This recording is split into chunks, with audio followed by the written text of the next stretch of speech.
मुझे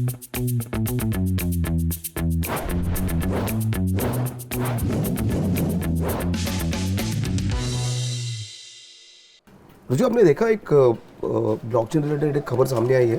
बेंगलुरु में coffee farmer जो है, हाँ कॉफी फार्मर जो है उनके लिए ट्रेसेबिलिटी ऐप बना है जो कि ब्लॉकचेन टेक्नोलॉजी पर आधारित है। तो आप देख सकते हैं कि वेब3 टेक्नोलॉजी किस तरह से आगे जा रही है। खास करके बात करें ब्लॉकचेन टेक्नोलॉजी की, तो ब्लॉकचेन टेक्नोलॉजी को हर एक सेक्टर के लोग उसको अपना रहे हैं। क्या बात है संदीप, ब्लॉकचेन टेक्नोलॉजी बहुत आगे जा रही है, बहुत ज़्यादा उसको अडॉप्ट किया जा रहा है, बहुत अच्छी बात है। वेब3 टेक्नोलॉजी का एवोल्यूशन हो रहा है, लेकिन साथ ही अफसोस की, जैसे कहते हैं चांद में एक दाग है, वैसे ही हैकिंग की भी जो ये इंसिडेंट्स है ये बहुत ज़्यादा बढ़ रहे हैं। पिछले साल $4 बिलियन के हैक हुए थे और इस साल अब तक $3 बिलियन के हैक ऑलरेडी हो चुके हैं। इनफैक्ट अक्टूबर को तो हैकटोबर कहा गया था, इतने ज़्यादा हैकिंग के इंसिडेंट। तो ये थोड़ा सा मैं कहूँगी कि जहाँ ब्लॉकचेन टेक्नोलॉजी को इतना अडॉप्ट किया जा रहा है, ये कहीं ना कहीं एक हिंड्रेंस बनता है जो लोगों को इससे पीछे खींचता है। नहीं, अगर बात करें हैकिंग की, तो हैकिंग में सबसे ज़्यादा जो मैं अगर एग्जांपल देना चाहूँगा तो वर्म होल को सबसे बड़ा एक्सप्लॉइट हुआ था। उसके बाद बीनस्टॉक था जिसमें कि $160 मिलियन का हैक हुआ, फिर नहीं बीनस्टॉक में $182 मिलियन का हैक हुआ, फिर विंटरम्यूट में $160 मिलियन का हैक हुआ। तो हैक्स बहुत ज़्यादा जो है सामने आ रहे हैं और हम बहुत तरह के हैकर्स का नाम सुनते हैं, कहीं white hat hackers, black hat hackers. तो ये अगर व्हाइट, मैं वही पॉइंट पे आने वाला था जी। उसमें अगर सबसे पहले बात करें तो इसमें कैटेगरी की गई है, कोड्स दिए गए, लाइक ब्लैक हैट हैकर्स हो गए, व्हाइट हैट हैकर्स हो गए, ग्रे हैट हैकर्स हो गए। ये सब अगर आप हैट ये वर्ड आप सुन रहे तो आप कुछ क्लिक हुआ रहेगा। एक्चुअली मैं आपको बताती हूँ कि मैंने कहीं ये पढ़ा था, जो बहुत ही इंटरेस्टिंग फैक्ट है कि जैसे पुराने ज़माने में जो काउबॉयज़ होते थे तो जो व्हाइट हैट्स पहनते थे they used to be good man, और जो ब्लैक हैट्स पहनते थे वो होते थे गून्स, जो चोरी करने आए हैं, कुछ डाका डालने आए हैं।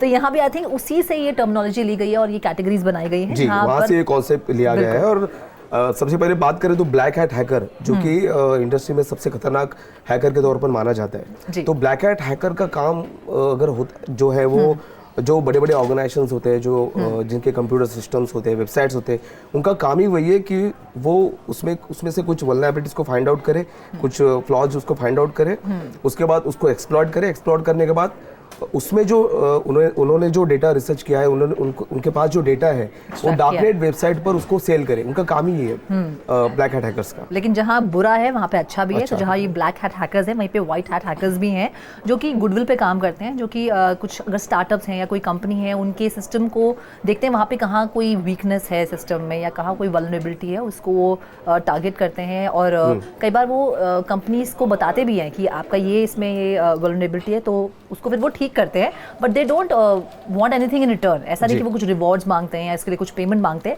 लेकिन ऐसा होता है कि बहुत सी कंपनी उनको हायर कर लेती है। In fact it's very amusing to know कि ज़्यादातर जो साइबर सिक्योरिटी लीडर्स हैं वो एक ज़माने में व्हाइट हैट हैकर्स आ गए थे, यानी कि व्हाइट हैट हैकर्स की इमेज इतनी अच्छी है कि उन्हें आगे इस तरह से प्रमोशन भी मिलते हैं। और बहुत सारी भी कुछ हुआ था लेकिन यहाँ मैं ये भी ऐड करना चाहूँगी कि बहुत सारी जो कंपनीज हैं वो हैकाथॉन भी ऑर्गेनाइज करती हैं अपनी वेबसाइट्स, एप्स लॉन्च करने से पहले। वो बहुत से ऐसे व्हाइट हैट हैकर्स को बुलाती हैं और देखती हैं और उनको एक तरह से चैलेंज करती हैं कि आप कुछ इसमें वल्नरेबिलिटी ढूंढ के दिखाइए, जो कि ऑब्वियसली उनके भी फायदे में होता है। अच्छा, बहुत से लोग जो हैं वो मिसअंडरस्टैंड करते हैं व्हाइट हैट हैकर्स को। जिस तरह से अगस्त 2021 में CDU में पॉलिटिकल पार्टी इलेक्शन कैंपेन जब हुआ था तो उसकी ऐप को एक व्हाइट हैट हैकर ने हैक किया था, लेकिन उसे जैसे मैंने कहा कि मिसअंडरस्टूड किया गया और उल्टा उस पर केस कर दिया गया। हालांकि बाद में जब वो चार्जेस लगे तो पता चला कि it was all in good will and it's the person was a white hat hacker, तो फिर वो चार्जेस वापस ले लिए गए। लेकिन आई एम श्योर अब वक्त बदल रहा है, लोग ज़्यादा जागरूक हो रहे हैं। तो उसके कंसेंट अगर वो लेता था कंपनी का तो शायद वो आई थिंक वो कहीं मिस हुआ। तो कंसेंट अगर आप ले ले तो इट वर्क्स बोथ वेज, दोनों को फायदा होता है। तो इनके साथ अगर आप शायद सुना होगा ग्रे हैट हैकर के बारे में, ये दोनों का मिक्सचर कैसे हो गया? वो ब्लैक भी नहीं है, व्हाइट भी नहीं है। तो ग्रे हैट हैकर का काम ये है कि कोई भी ऑर्गेनाइजेशन होती है उनका काम ही वही है कि वो वल्नरेबिलिटी ढूंढना, पर वो वल्नरेबिलिटी ढूंढते हैं। जो स्टार्टअप होती है ना कंपनी, शुरुआत में वो उसकी वल्नरेबिलिटी ढूंढते हैं और उसकी इंफॉर्मेशन को उनके पास रखते हैं और वो उनको क्रिमिनल नहीं कहा जाता, बिकॉज वो कंपनी को बाद में इन्फॉर्म भी करते हैं कि अब ये ऐसा हम लोगों ने हैक किया हुआ है, इसका रिपोर्ट हमारे पास है, ये पूरा का पूरा रिसर्च हम आपको दे सकते हैं, बट उसके बदले में आपको ये जो डिमांड की गई मनी है आपको हमें देनी है। यानी कहते हैं इंटेंशंस बहुत ज्यादा मैटर करती है। जहां व्हाइट हैट हैकर्स की इंटेंशंस अच्छी है, ग्रे हैट हैकर्स जो है उनकी इंटेंशंस थोड़ी सी इतनी क्लियर नहीं है। नहीं तो या तो वो डेटा रख लेते हैं, उसको ब्लैकमेल करते हैं, या फिर कहीं बेच देते हैं, या फिर पैसे। लेकिन बहुत सारे हैकर्स को इतने कोड्स दिए गए, रेड ग्रीन ब्लू भी RGB कलर। तो इसी तरह से अगर मैं ग्रीन हैट हैकर्स की बात करूं तो ग्रीन हैट हैकर्स जो हैं वो इतने नॉलेजेबल नहीं जितने कि ब्लैक हैट हैकर्स को जैसे महारत हासिल है ना, तो ये दीज आर बिगिनर्स। तो ये छोटे मोटे फिशिंग अटैक्स करते हैं। नहीं तो सोशल मीडिया पर आप देखा होगा बहुत बार कि कुछ लिंक आपके पास आता है, उस लिंक को अगर आप क्लिक करते हैं तो आपका जो अकाउंट है वो हैक हो जाता है। इनफैक्ट मेरे साथ ऐसा हो चुका है। इंस्टाग्राम पे मुझे मेरी एक फ्रेंड का ही लिंक मिला कि मैं किसी ब्यूटी पैजेंट में मैं पार्टिसिपेट करूँ, प्लीज़ वोट कीजिए। अब मुझे लगा यार कर देती हूँ, दिल पे पत्थर रख के मैंने वो क्लिक किया, लेकिन उल्टा मेरा अकाउंट हैक हो गया। तो इस तरह के छोटे मोटे जो अटैक्स हैं वो ग्रीन हैट हैकर्स करते हैं। आई थिंक वो यहीं से शुरुआत करते हैं, बाद में नॉलेज ले लेके वो ब्लैक हैट हैकर्स बन जाते हैं। उसके बाद आ रहा है ब्लू हैट हैकर। तो ब्लू हैट हैकर कहाँ से आए? ये अवतार फिल्म से तो नहीं आए ब्लू, ऐसा कुछ? एग्जैक्टली बोल सकते हैं आप उसको, पर उसका टर्म मैं ऐसे आइडेंटिफाई करना चाहूँगा कि blue hat hacker white hat hacker के समान ही होते हैं। व्हाइट हैट हैकर जो होते हैं वो एज अ फ्रीलांसर करते हैं, पर ब्लू हैट हैकर जो होते हैं उन्हें कोई भी ऑर्गेनाइजेशन हायर करती है एज ए जॉब।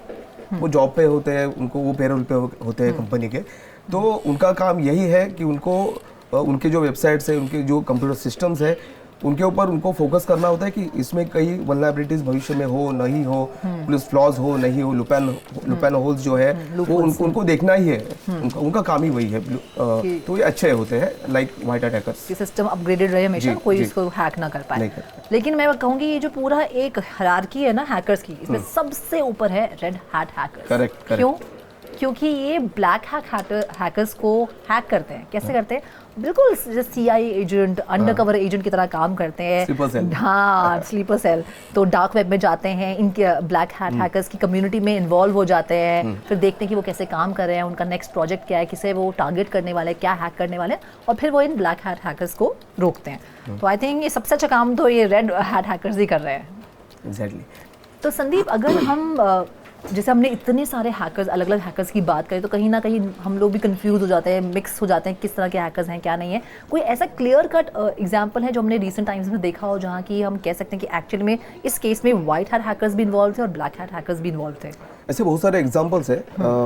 अगर बात करें, सबसे बड़ा हैक जो हुआ था वर्म होल हैक अटैक जो हुआ था, उसमें उसके बारे में सबसे पहले मैं बात करना चाहूँगा। 3.0 ने सभी ये हैक्स के बारे में ऑलरेडी सब इंफॉर्मेशन दे दी है। पर वर्म होल अटैक जो है वो वर्म होल अटैक जो है उसके बारे में 300 मिलियंस का हैक हुआ था, 300 में, जो कि इथेरियम में हैक हुआ था। तो इसके बाद क्या हुआ, एक व्हाइट हैट हैकर उसमें आ गया।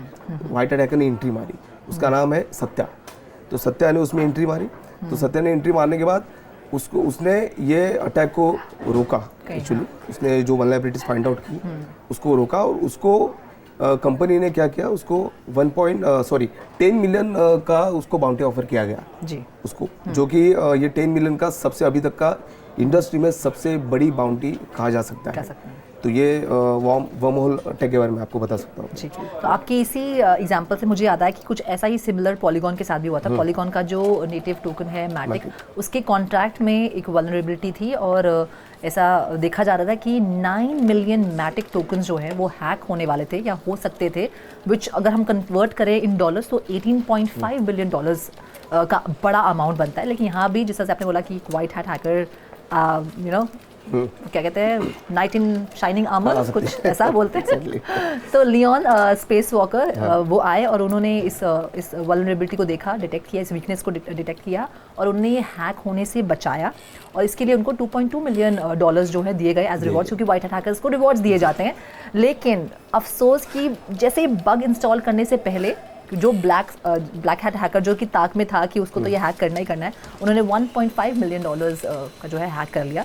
But still if we compare it with $18.5 billion तो बहुत बड़ा एक अमाउंट जो है वो यहाँ बचा लिया गया था।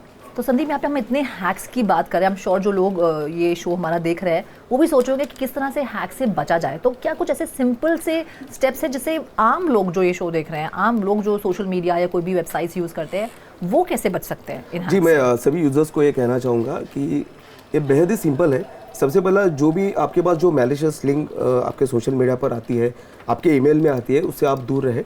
वो वहाँ पे अगर आप क्लिक करते हो तो आप वो वेबसाइट पर रिडायरेक्ट हो जाते हो जहाँ पर वायरसेस होते हैं। तो आप उससे दूर रहे। उसके बाद सबसे बड़ी बात उसके बाद आती है तो आपका एंटीवायरस स्ट्रांग होना ज़रूरी है, फायरवॉल सिस्टम आपके सिस्टम में होना ज़रूरी है, जो कि हमेशा अपडेट आपको करना बेहद ज़रूरी होता है। तो अगर आप ये सभी एक्टिविटीज़ अगर आप करते हो तो इससे आप 101% आप उससे दूर रह पाओगे। तो ये कुछ सिंपल से स्टेप्स हैं जो संदीप ने आपके साथ शेयर किए। तो अगर इन सिंपल से स्टेप्स को आप फॉलो करते हैं तो आपके अकाउंट, आपकी डेटा, आपका पैसा जो है वो सेफ हो सकता है और हैकिंग से आप बच सकते हैं। तो फिलहाल मुझे यानी रुचि शर्मा को दीजिए इजाजत।